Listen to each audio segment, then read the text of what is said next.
شاہجہان بھی آہر کر قلعے پر چڑھ ہی گیا۔ اب اوپر جو سوراخ تھا، اس سوراخ سے رسی کو نیچے پھینکا گیا اور پھر شہزادی ماہنور کے ساتھ فتنہ چور بھی رسی پکڑ کر نیچے اترنے لگا۔ اس بار بھی شہزادی فتنہ چور کے کندھوں پر ہی بیٹھی ہوئی تھی اور پھر فتنہ چور نیچے اتر گیا۔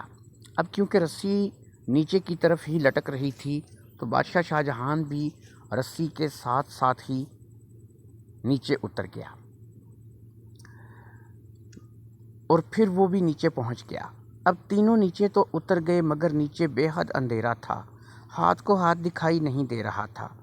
اب فتنہ چور نے کہا، فکر کرنے کی کوئی بات نہیں، اندھیرے میں اکثر ایسا ہوتا ہے کہ اندھیرے میں کچھ نظر نہیں آتا مگر تھوڑی دیر گزرنے پر سب کچھ تھوڑا تھوڑا نظر آنے لگتا ہے، اسی لیے اب تھوڑا سا انتظار کرو۔ ہاں، ہمارے پاس ایک جانور ایسا ہے جو اندھیرے میں دیکھ سکتا ہے، اس لیے بلی کو بھیجتے ہیں کہ وہ قلعے کے بارے میں معلوم کرے، اگر کہیں کوئی خطرہ ہوا تو وہ آگاہ کرے گی۔ اب یہ کہہ کر فتنہ چور نے بلی کو تھیلے سے باہر نکالا اور قلعے کے اندر کی معلومات کے لیے بھیج دیا۔ بلی چلی گئی اور سب وہیں پر بلی کے لوٹنے کا انتظار کرنے لگے مگر کافی دیر گزر گئی، بلی واپس نہیں آئی۔ مگر اب ایک فائدہ ضرور ہوا تھا کہ آنکھیں اس قابل ہو گئی تھیں کہ سب ایک دوسرے کو اندھیرے میں دیکھ سکتے تھے۔ اب شاہجہان، ماہنور اور فتنہ چور نے قلعے کا جائزہ لینا شروع کر دیا۔ یہ ایک بہت بڑا بوسیدہ سا کمرہ تھا جس میں اس وقت وہ تینوں کھڑے تھے اور پھر سب احتیاط سے چلتے ہوئے ادھر ادھر دیکھنے لگے۔ اب سب اس کمرے سے باہر نکل آئے اور قلعے کی دیگر کمرے دیکھنے لگے مگر کافی دیر کی کوشش کے باوجود کہیں کچھ نہ ملا، حتیٰ کہ بلی تک نہ ملی۔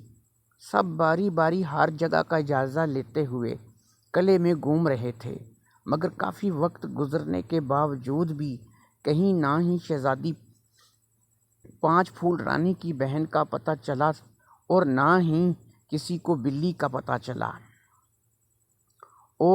اور سب لوگ اس بات سے حیران تھے کہ اب بلی کہاں چلی گئی ہے۔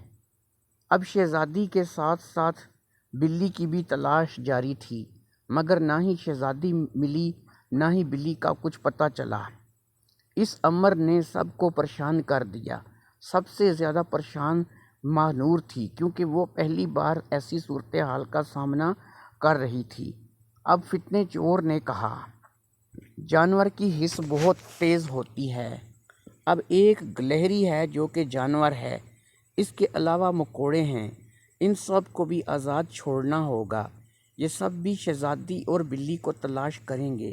یہ کہہ کر فتنہ چور نے گلہری کو نکالا اور ساتھ ہی مکوڑے بھی تھیلے سے باہر نکال دیے اور بلی اور شہزادی کی تلاش کے لیے اس نے گلہری اور مکوڑوں کو لگا دیا۔ اب سب لوگ گلہری اور مکوڑوں پر نظر رکھے ہوئے تھے اور جس طرف وہ جا رہے تھے یہ سب بھی ان کے ساتھ ان کے پیچھے جا رہے تھے۔ اور پھر گلہری چوہا ایک جگہ پر جا کر رک گیا۔ یہ پتھر کا ایک مجسمہ سا تھا، اس کے پیروں کے نیچے بہت چھوٹا سا ایک سوراخ تھا۔ چوہا اس سوراخ کے پاس رک گیا اور کچھ سونگھنے لگا اور پھر سوراخ کے اندر وہ داخل ہو گیا۔ اب سب لوگ اس مجسمے کے پاس کھڑے گلہری چوہے کی واپسی کا انتظار کر رہے تھے اور پھر گلہری چوہا واپس آ گیا۔ اس نے آ کر بتایا کہ اس مجسمے کے نیچے تہہ خانہ ہے اور اسے ایسا لگا کہ بلی اور شہزادی کا پتہ یہیں سے لگے گا۔ میں تو سوراخ سے گزر کر چلا گیا، اب آپ لوگ راستہ بنا لو تاکہ سوراخ سے اندر جا سکو۔ اب فتنہ چور نے کہا، میرے پاس وہ کیل ابھی بھی موجود ہیں جو قلعے میں اندر آنے کے لیے خریدے تھے۔ سب لوگ کیل لو اور مجسمے کے پیروں کے نیچے جو سوراخ ہے اسے کھلا کرو، جس قدر ہو سکے راستہ بن جائے کہ ہم لوگ اندر داخل ہو سکیں۔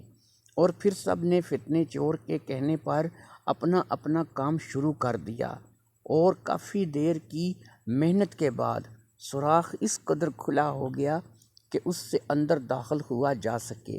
اب سب سے پہلے فتنہ چور سوراخ سے اندر داخل ہوا، اس کے پیچھے شہزادی ماہنور اور سب سے آخر میں شاہ جہان اندر داخل ہوا۔